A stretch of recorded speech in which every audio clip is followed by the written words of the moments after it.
Gjykata e Apelit i heq masën e pezullimit e Ndira Bushatit, ish kryetares së Autoritetit të Medias Audiovizive, të shkarkuar nga mazhoranca, kështu kjo e fundit mund të fillojë punën e saj në krye të amës, që nga dita e nesërme. Vendimi vjen pak ditë pasi Parlamenti do të votojë projekt vendimin për kryetarin e ri të autoritetit, ku prej 4 kandidaturave me votim të fshehtë, deputetët do të zgjedhin kryetarin. Sipas ligjit, e drejta për të përjashtuar 2 kandidat nga 4 për kreun e amës e ka opozita, por në kushtet kur ajo ka bojkotuar punimet e kuvendit, mazhoranca ka vendosur t'i çojë të 4 emrat në seancën plenare të së njëjtës. Nënkryetari i Komisionit Parlamentar të Medias Alfred Peza është shprehur se vendimi i gjykatës nuk e cënon vendimin e Parlamentit për shpalljen e vendit vakant të kreut të amas.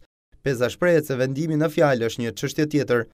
Gjykata e shkallës së parë kishte pranuar një kërkesë të prokurorisë për të zgjatur me 3 muaj pezullimin e Bushatit në krye të amas. Sipas këtij vendimi, pezullimi do të ishte në fuqi për periudhën 21 shtator-21 dhjetor, ndërkohë që vendimi ishte marrë më 30 shtator. Në këto kushte, avokati Ndira Bushati takimoi vendimin duke e fituar atë.